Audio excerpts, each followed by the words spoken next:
But during the initial of conversation, I observed that Dato Adlaw was not in his proper mental disposition. Imagine to Kagunta that the whole Surigao City, including the Philippines, including the whole world, is part ng ancestral dominida. Asa ka man nakakita niya? Tapos makipaglanis ka sa India, abutan ka ng hapon. Lumabas kayo! Labas! Labas! Yun, nagpaliwanag ang hippie sa kapulisan ng Surigao City sa konsiho kaugnay sa pagharang kung bakit di agad nahuli o hinuli si Dato Adlaw na ngayon ay may patong-patong na kaso. At napansin na wala sa katinuan daw dahil imagine, di lang ang buong Surigao, buong bansa at buong sanlibutan na ang inangkin na nasa ilalim ng kanilang ancestral land. So, may pinakita tayo na grupo, iwan ko kung ito ba sila may kaugnayan. Naalala nyo ba yung nagdeklara na wala na umanong kabuluhan ang salapi?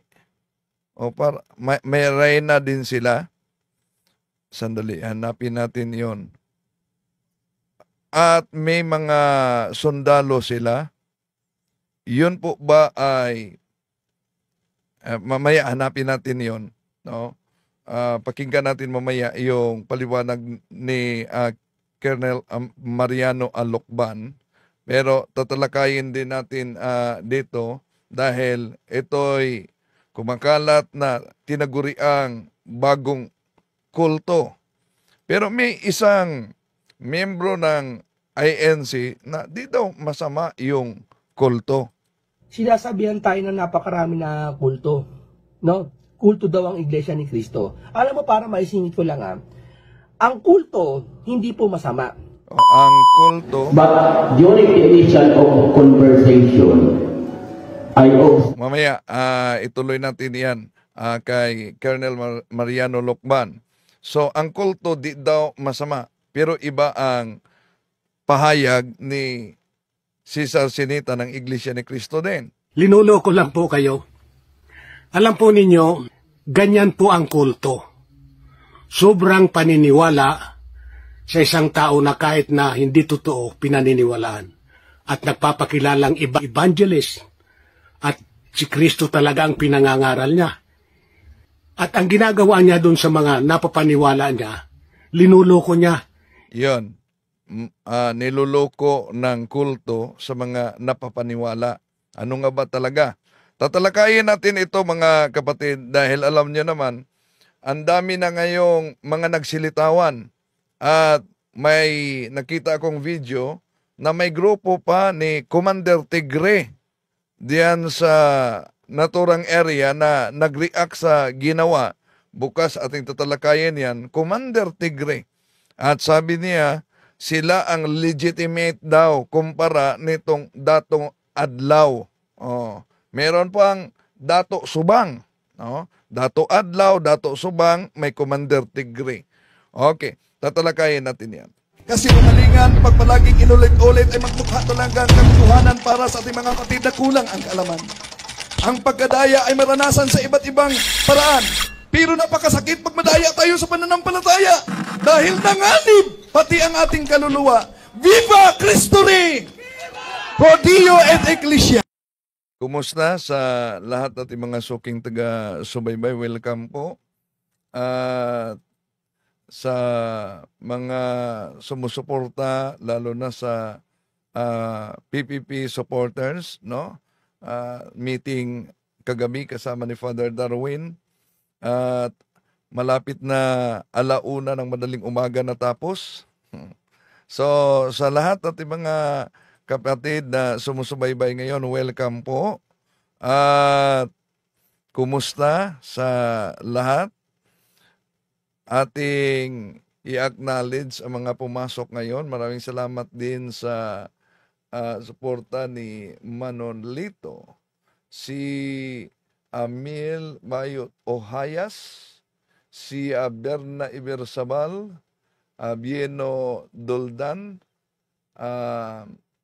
Nimelin Aragoncelio dyan sa Ipil, Zamboanga, Sibugay, Silent Composer sa Imus, Cavite, Arsino Ibayan, Lal TV diyan sa Palawan, si Giovanni Guder, Manolito, para sa MCGI member na yan, hindi masama ang kulto dahil pareho naman po sila.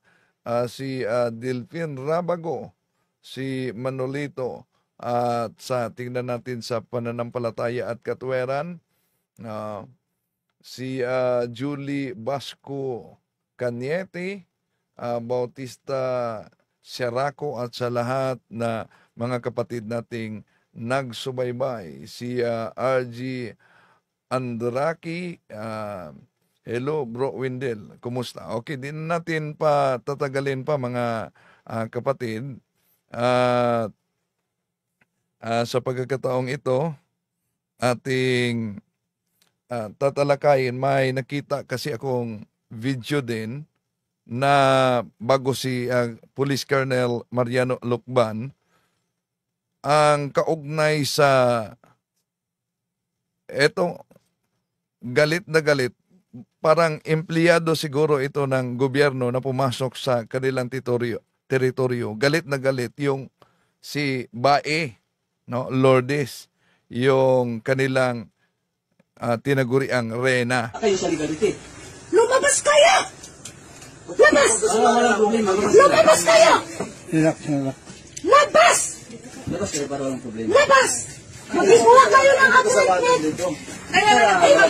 So di basta-basta makapasok, kailangang appointment daw. Labas kayo! Para dapat appointment kami! Sabi ko nga, nasaan ang diplomasy? So hinanapan sila ng diplomasy. Asan ba sila magkuha ng diplomasy para makapasok sa lugar nila? Meetings ng federal sa Parang ibang bansa na yata ito, ha?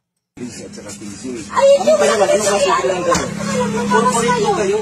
Lumabas kayo! Under kayo sa divine customary law. Inconsistent. So under sa divine customary law. Kung under sila sa divine customary law na iginiit nitong si Dato Adlaw, ba't kailangan pa ng diplomasy na under na pala?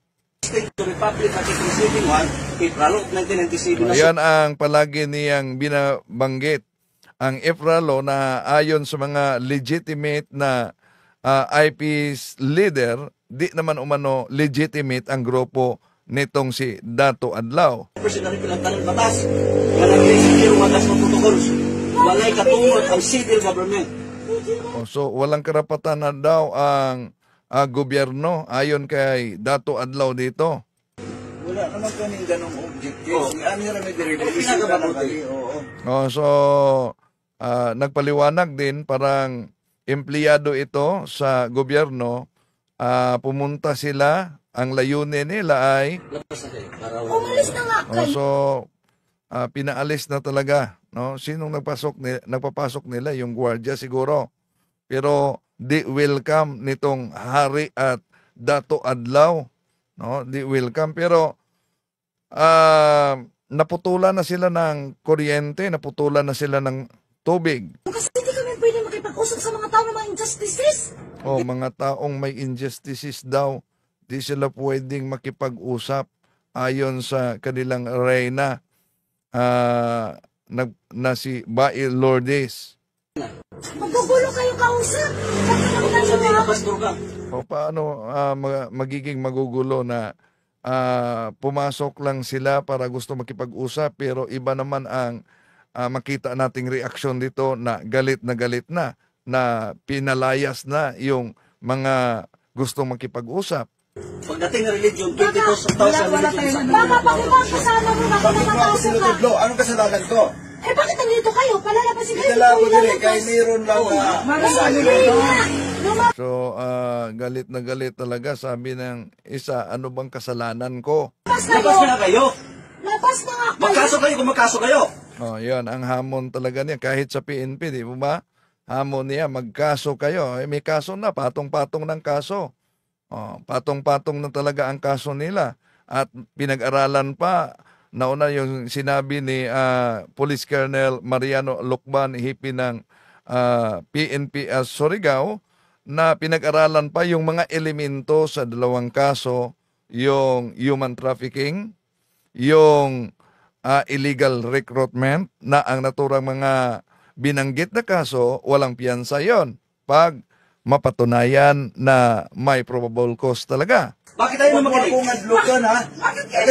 Oh, so, yon. Sagot naman ng isa, wag niyo akong hadlukan. Oh. So, ang hirap talaga magkalisod-lisod ngayon. Wala kami sa... Oh. Kayo sa legal. So, yon ang bahagi sa sagutan nila. Kailangan ang diplomat. Ano ba yung diplomat? May mga motor nila na ang plate number, eto, diplomat talaga. Oh, God is justice, no? Kahit na yung kanilang checkpoint, no? Yung checkpoint nila, yon divine customary law. Kung maalala ninyo, yon ang binaklas ng PNP, no? Yung nagpunta ang mayor mismo at ang PNP Provincial Director, saan ba yon? Tingnan natin ha.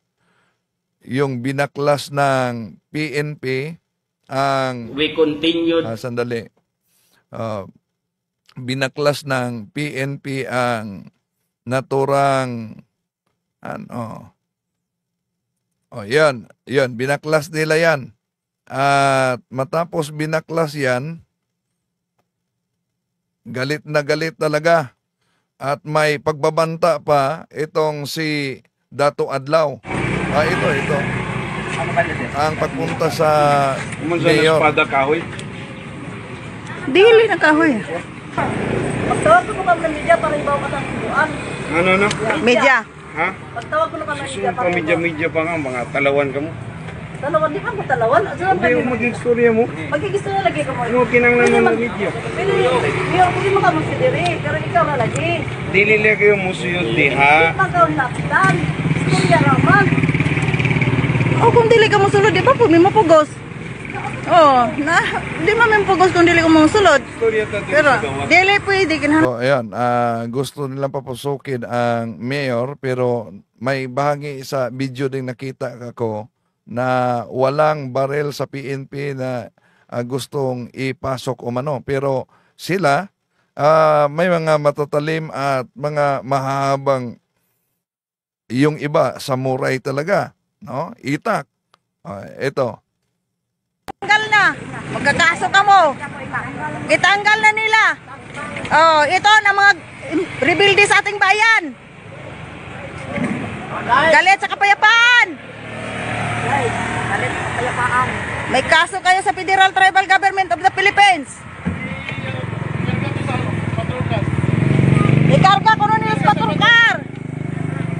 Ayan, ikinarga sa patrol car. So, ang bahagi sa pagharap sa mga ito si Colonel Lucban, no? Ating pakinggan. There is no disorder here in Surigao City. The incident that transpired on January 24 was considered an isolated incident. As a matter of fact, we immediately contained and isolated those groups that caused alarm and scandal in Surigao City. So, it was sensationalized because of the social media. So that is the problem, and that is the disadvantage of the social media as of this time. And even the social media users, sometimes they do not know the legal implication or the legal consequences of using the social media. They are not very much particular about the cybercrime law. So, after the incident, some of the netizens were asking why we did not shoot or arrest those groups, especially during the time that they have been intercepted at the checkpoint. So for the information of everybody, it is not my policy as a uniform personnel, as a ground commander, to have a collateral damage. As much as possible, we are exercising maximum tolerance because the action of this group did not warrant something, tawag dito, critical action on the part of the PNP. Remember, at that time, doon sa checkpoint, di lang sila yung nandun. Mayroon tayong mga motorist. May mga innocent civilian doon sa checkpoint. Madali mo gamit ng armas. Sabi ko sa inyo, dali mo patay ng tamo kung gusto mo. But considering that we are uniform personnel, we are coupled with rules of engagement. I do not want to violate rules of engagement, otherwise magiging national issue that police officers are ignorant and incompetent, especially in handling sensitive and conflict situation. Imagine kung isa lang ang nag-attempt magbunot ng samurai niya. Because of the instinct of life preservation, tanan adto sila, muato gayud adto. In an ending, ang mga police officers, dili sa magpapildi. That is why I talk peacefully to the alleged Dato Adlaw. So, maski grabe ko nakapumot, kalamig na gayon sa pakon, because I want to talk to him peacefully. I want to talk to him peacefully. But during the initial conversation, I observed that Dato Adlaw was not in his proper mental disposition.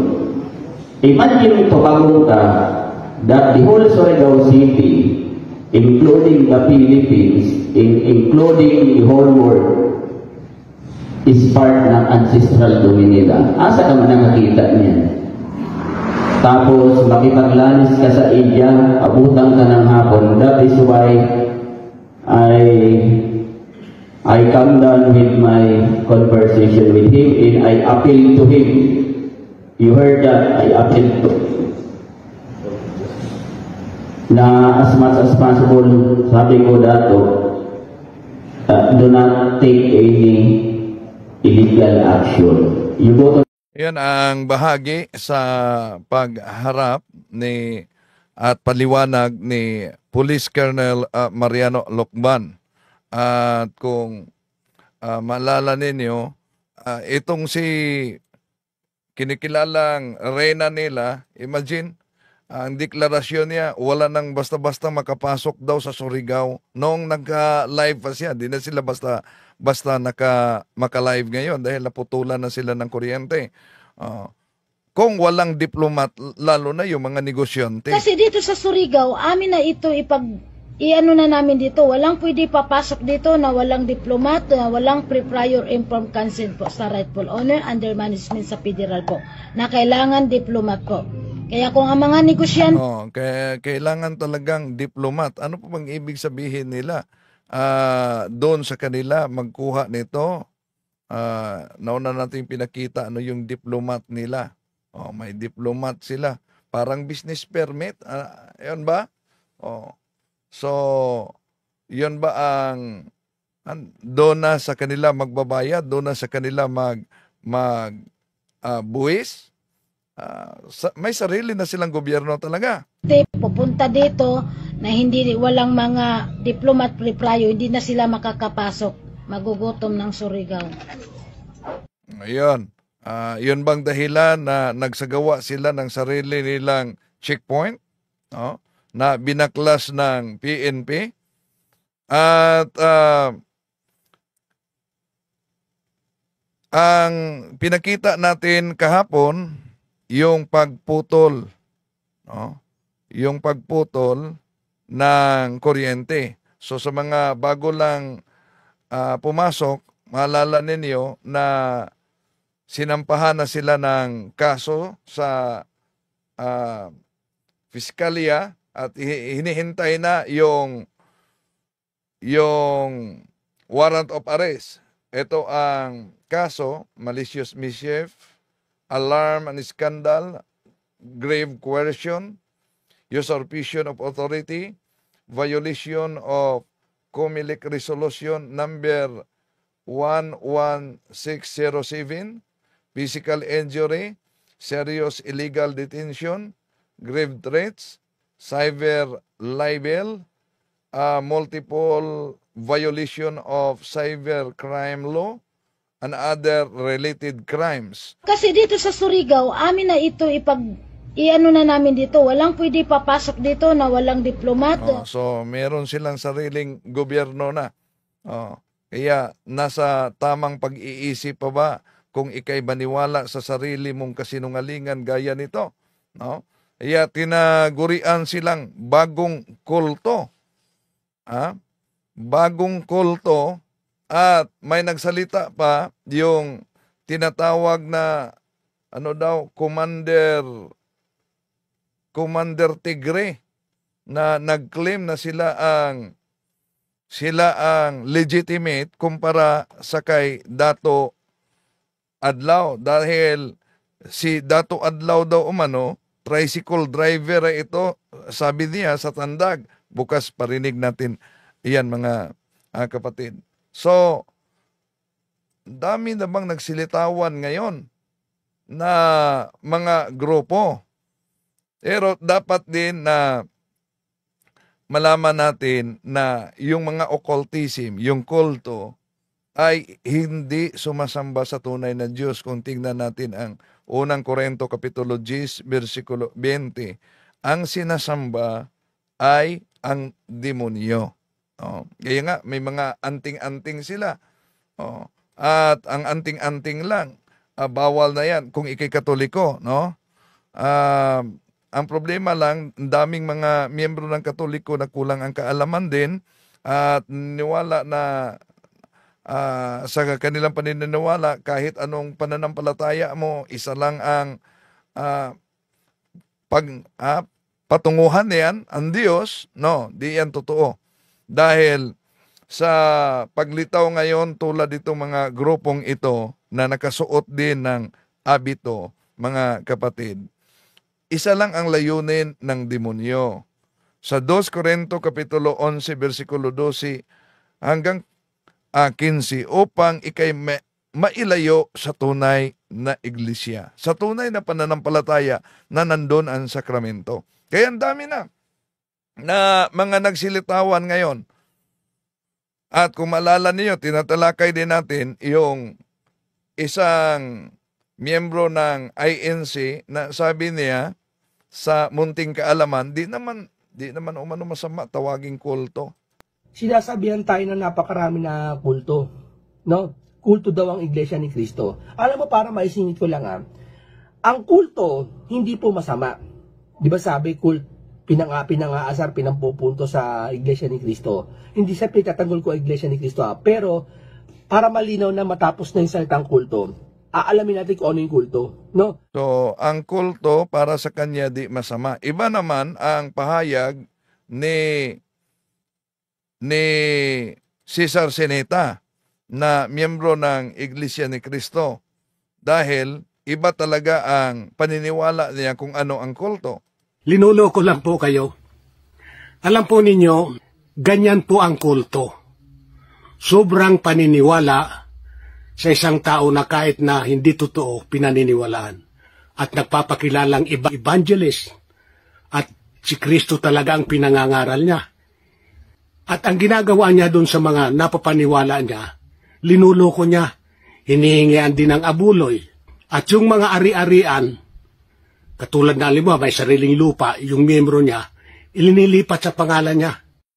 Yon ang definisyon ni Cesar Sineta sa kulto. So, dami namang mga talagang kultong nagsilitawan ngayon, di ba? Sa ating panahon. At may iba't iba ng claim ng kanilang founder. Kung dito sa grupo nila ni Dato Adlaw, may nag-claim na reyna si Bai Lourdes. Sa ibang grupo din, merong Senyor Santo Niño, no? Yung sinampahan din ng kaso. Meron ding PBMA, na Diyos Espiritu Santo. At may faction din ang naturang grupo na tinatawag na PBCM. Kung may Diyos Espiritu Santo yung kinikilalang founder noon ng PBMA, sa PBCM, diyan sa Misamis Oriental, Diyos Ama talaga. Diyos Ama. Pero iba naman diyan sa Davao. Dahil sa Davao, appointed Son of God. No? Appointed Son of God talaga. Kaya, tandaan ninyo ang sabi ng definition ni Sineta kaugnay sa kulto. Linuloko lang po kayo. Alam po ninyo, ganyan po ang kulto. Sobrang paniniwala sa isang tao na kahit na hindi totoo, pinaniniwalaan. No, yon. Ang kulto, kahit di totoo, ay pinaniniwalaan. Di po ba, kahit si Felix Manalo, pinaniniwalaan din nila na anghel si Felix Manalo. Di ba? Si Felix Manalo ay sugo sa huling araw. Yon ang paniniwala nila. Pero totoo ba? Atin niyang tinatalakay, mga kapatid. Balikan natin muna, no? Balikan muna natin yung sa munting kaalaman kaugnay dito. Magandang araw sa inyo, mga kapatid sa Iglesia ni Cristo. Ito po yung ikalawang bahagi natin na sinasabi natin na kung bakit na matapos na ang issue dun sa Iglesia ni Manalo kung bakit tawag daw, no? Pinalilitaw kasi nitong si Brother Del na lang ulit, no, Iglesia ni Manalo daw talaga ang tawag, hindi daw talaga Iglesia ni Cristo, no? Tayo naman kasi narehistro sa SEC at talagang pangalan pa ng natin Iglesia ni Cristo at may katuparan pa ng hula, no? Ang ano ko lang sa kanya kay dito kay Brother Del, alam naman niya kung sino yung tinutukoy, kasi inano niya ako binidyo niya ako parang dinidebunk niya ako na ako daw ay mali, no? Hindi po ako ano yung mali kasi ako ito pananaw ko sa Iglesia ni Cristo. So, ang panindigan niya, hindi siya mali dahil yon ang pananaw niya. Pero hindi batayan na dahil yon ang pananaw mo ay tama na. Diba? Bakit? Tuloy natin. Kaya ako po umaanib at nakaanib na, kung gusto mo po ng isang formal na pakikinig, punta po kayo sa Iglesia ni Cristo. Pero ako po, ito pa isang pananaw ko at nakikita ko at talagang matagal na rin ako nagbibibli. Well, kahit sa ating saligang batas, malinaw naman na kinikilala at nirespeto ng ating saligang batas yung pagpili ng religion na aniban mo. Pero dapat magmasid tayong mabuti. Vigilance tayo dahil ang dami na ngayong nagsilitawan. At one of the common dogmas outside the Catholic Church is the dogma of indifferentism. Yung paniniwala na all religions are equally true. Hindi po yun totoo. Because different religions contradict one another and contradictions can never be equally true. At gusto ko talaga aral ng Iglesia ni Cristo. Hindi lang dahil sa sila ay... Ayun. Pwede ba na magiging batayan dahil gusto mo lang? Di po ba ang daming umanib? Bakit may umanib sa grupo nila ni Dato Adlaw? Dahil may damdamin sila na gusto nila ang grupo niyan. Bakit may umanib sa kay Pastor Apollo Kibuloy? Dahil damdamin nila yan. Pero, ibig ba sabihin, dahil pareho kayo ng damdamin na gusto lang umanib, ang inaniban ay tunay na? Hindi po. Magagaling sa talata, kundi nakita ko talaga at naramdaman ko na ito ang tunay na may kaisahan, may talaga maramdaman mo yung kapangyarihan ng Espiritu Santo. O yung mga umanib sa iba't ibang sikta, no? Yung umanib sa kay Kibuloy, yung umanib sa Church of God kay Alexander Campbell, yung umanib sa grupo ng Mormons, yun din. Siguradong naramdaman nila na nasa tunay sila, pero hindi ibig sabihin dahil yun ang damdamin nila, ang dahilan kung bakit ang isang siktang tatag lamang ng tao at narehistro sa Securities and Exchange Commission ay tunay na. Yung paglingap sa'yo na talaga ang Iglesia ni Cristo ay pararamdam sa'yo, hindi lang sa mga kapatiran, maging ang mga pagsamba ay napaka talaga maluwalhati.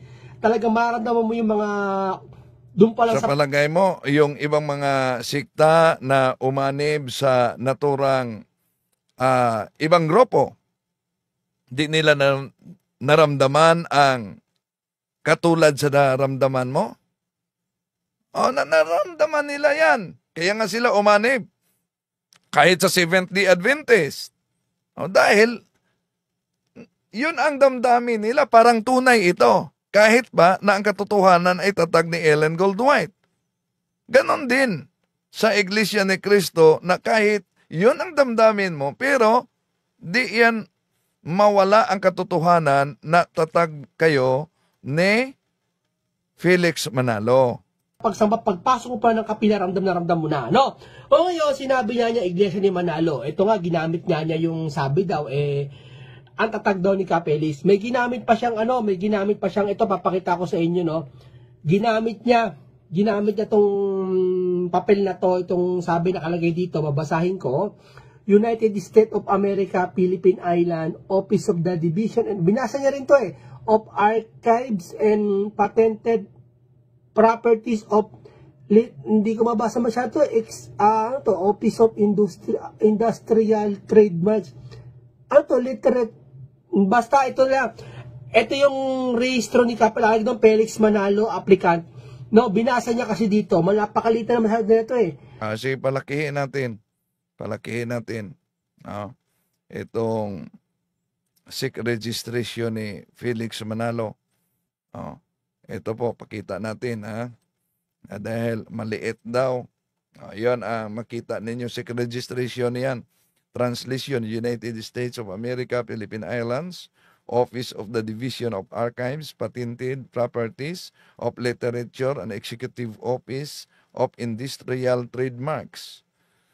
Felix Manalo, applicant, about Unipersonal Corporation or the society called Iglesia ni Cristo.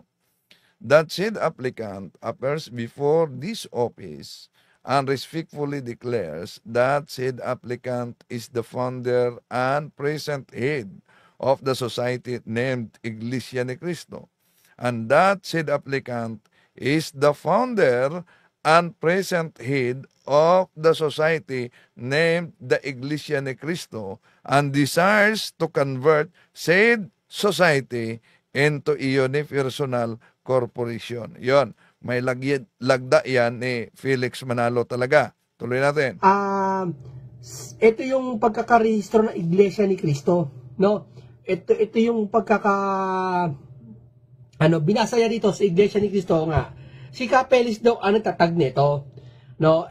Paano na ba naman? Paano maitatatag ni Kristo dito sa malayong silang katuparan ng hula na si Kristo ang mababa? Siyempre nagamit na kasangkapan na sugo. So kasangkapan si Felix Manalo na sugo at di pwede ang ating Panginoong Hesus.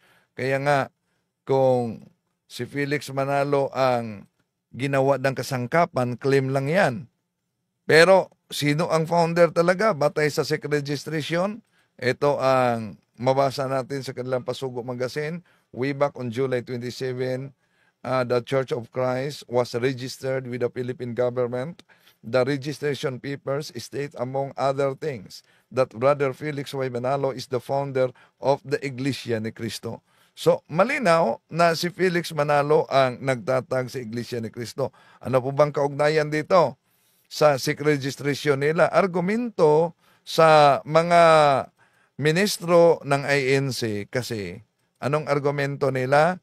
Pag narehistro sa SEC, yon ang katibayan na walang kaugnayan sa iglesyang tatag ng ating Panginoong Hesus sa Jerusalem. Nasa Pasugo Magazine yan, 1981, sa pahina 51 na ang may akda ay si Brigido Lubao. Si Teofilo Ora kasama ng ibang mga kaanib na natiwalag sa Iglesia ni Cristo ay nagtatag ng kaniyang sariling relihiyon noong Mayo 1922. Meron ba tayong maipakitang katibayan mula sa mismong Iglesia na tatag ni Perez tungkol sa simula at pagkatatag nito? Narito ang bahagi na nakasulat sa rehistro ng iglesyang iyan. Kaya malinaw na wala silang kaugnayan muntiman sa iglesyang tatag at sinimulan sa Jerusalem. Yun ang sabi ng kanilang Pasugo. So ituloy natin itong pagtalakay na ito mamaya sa punto por punto, mga kapatid. Hello kay kapatid na Sylvia Colbertson at sa lahat ng mga sumusubaybay ngayon. Tatalakayin natin ito mamaya sa punto por punto, ang pagiging huling sugo ni Felix Manalo daw. Maraming salamat po sa inyong pagsubaybay. Nalangin natin ang ating mga kapatid, lalo na nadala sa grupo nila ni Dato Adlaw, no, na maliwanagan sila mula sa pag-anib sa naturang grupo. Sabi ng Commander Tigre na nakita ko kanina na di daw mga natives itong mga Bisaya o ano ito. So ibig sabihin di ito yung mga miyembro, dahil nakita niyo naman, no, na may pangako kasi kung aanib meron daw 18,000 to 50,000 ang suhulan. So, hope na sa pamamagitan ito, magiging gabay sa lahat ng mga nagsaliksik sa katotohanan. Dahil ang ating Panginoon, nagsabi siya, Juan 17:17, Sanctifica ios en veritate, sermo tuos veritas est. Maraming salamat po. Hanggang sa muli. Bye-bye.